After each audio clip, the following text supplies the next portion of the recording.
You've got your passport, you've got your laptop, you have a few ideas about banking abroad, but when you try to actually open a bank account, it gets tricky, right? And it's like, okay, why are they asking me all of this and why is it a pain in the butt? Most nomads think that, banking is simple. You just pick a country and you just go and open a bank account. And if any one of you has ever tried to do it like this, you know that it's not that simple, unfortunately. The issue is that banking isn't hard because it's the wrong country. It's hard because most people try to build this third flag before they are clear with the two first ones.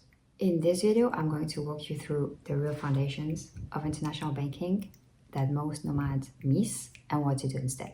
To start with, the flag theory. First flag is citizenship, second flag is residency, and third flag is banking and business. Even though, I'm a free spirit, even though I talk about spirituality and alignments, when it comes to banking, it's very much 3D. So a bank is going to depend on your legal ties, not on your vibe or convenience. You need a residency or legal substance for your banking. Don't just open a bank account right away because you're going to spend a bit of time in the countries. It might just lead you into more trouble than anything else. If a bank cannot see who you are or where you live, they won't open the door. And it doesn't matter how free-spirited your lifestyle is. Instead of thinking, what is the best bank for me? Think, what's your structure? What's your tax residency? What's your business structure? And based on that, you choose a bank that aligns with this. Not because, okay, this bank is just known internationally as the best one. Most likely, especially as a nomad, it's not going to work for you, or it's going to cost you a fortune.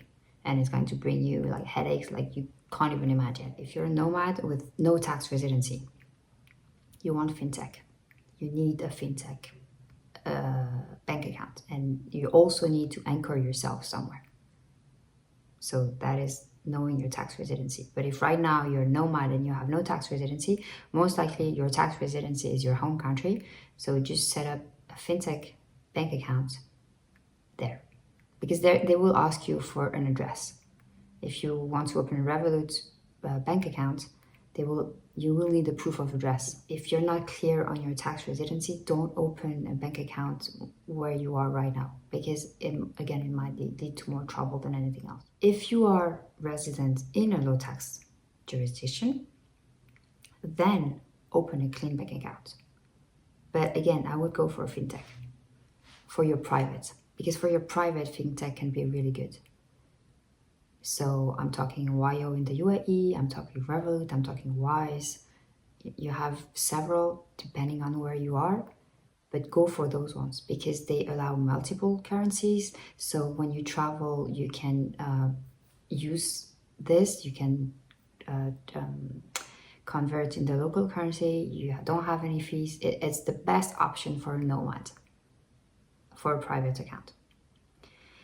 And then if you have a corporate structure, but you don't have any substance, it's not even about banking, it's about build substance first.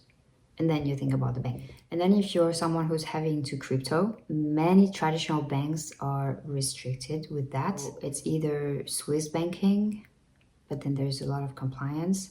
So I would go again for fintech or for crypto banks in countries that are crypto friendly, basically. And the thing to keep in mind here is that even though, as I always say, first of all, it's about aligning with what you want. But when it comes to banking, again, it's very much 3D. So banking doesn't give a crap about your dreams. It's just paperwork. So what you want to do is simplify your life, is make it simple for you and find something that does support your business structure and your lifestyle. If you have something else, just let me know. But in my opinion, from someone who's just been all over the place, those fintech, and I use Revolut, it's just the best. But it's the same, they are becoming more and more strict. So for example, when I left Norway last year, so I had my bank account in Norway, and when I came back to France, I actually had to close my Revolut account in Norway because it was linked to a Lithuanian bank account. I had a Lithuanian IBAN. And when I moved to France, because of regulations and everything, I had to close this Revolut private account and open a new one in France.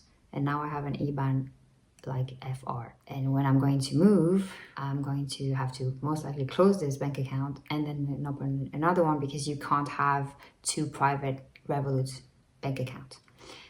But for now, I'm not making that move because I'm not clear yet where I'm going to go. I'm mostly going to head up to Thailand for a bit, but first of all, Thailand is not good for the tax residency, so I won't do that.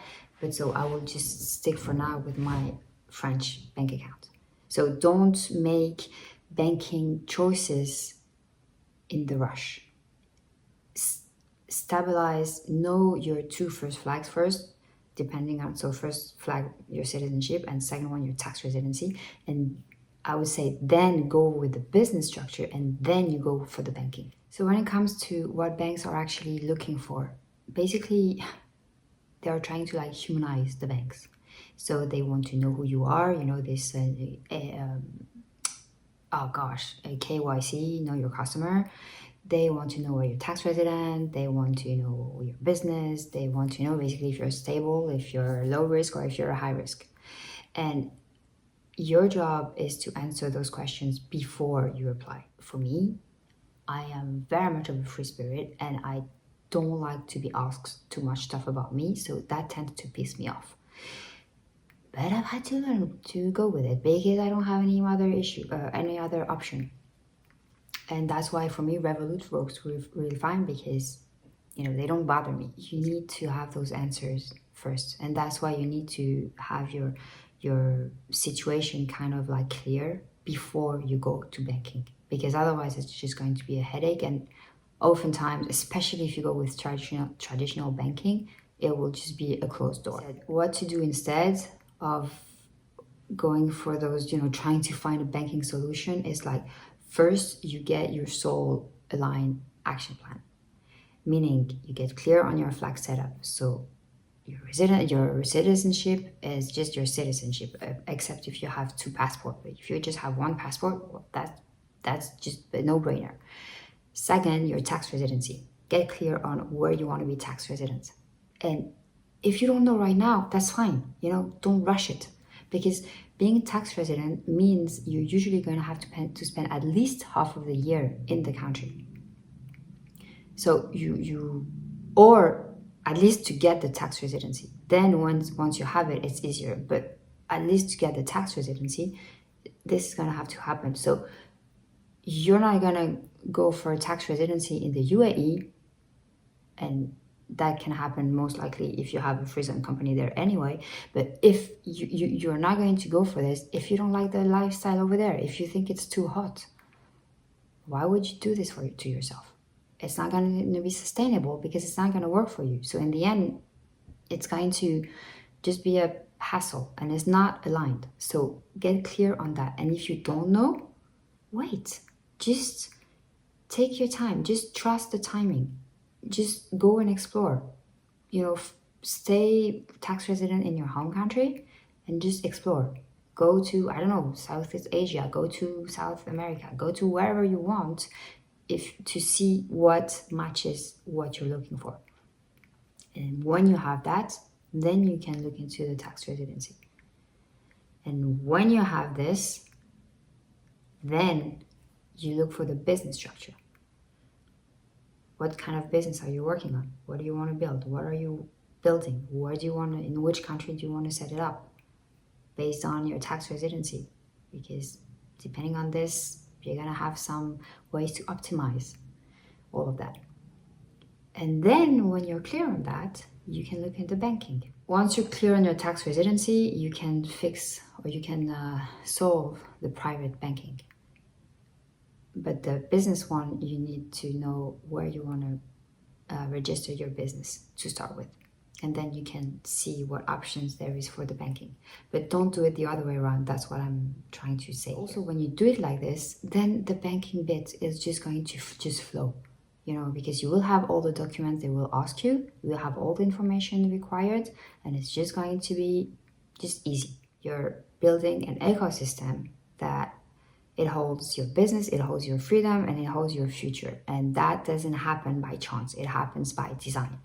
So you need to allow the process to unfold as it's meant to, because depending on where you're at in your journey, maybe it's just too soon, because right now you might not have the clarity for that. If you force it, it's not going to be sustainable. Just try to go within, see what's happening, take your time for that, and let the process unfold as it's meant to. Once it's become clear, you create it by design. You create it intentionally, and this is where it becomes sustainable. This is where you don't have the headaches. This is where you actually save the most, or it's not even about saving, it's about directing the money where you want it to be. So I hope that makes sense. Just let me know if you have any questions. And if you want to work with me, you have all the details below. Just shoot me an email and then we take it from there. And I'll see you in the next video. Stay tuned.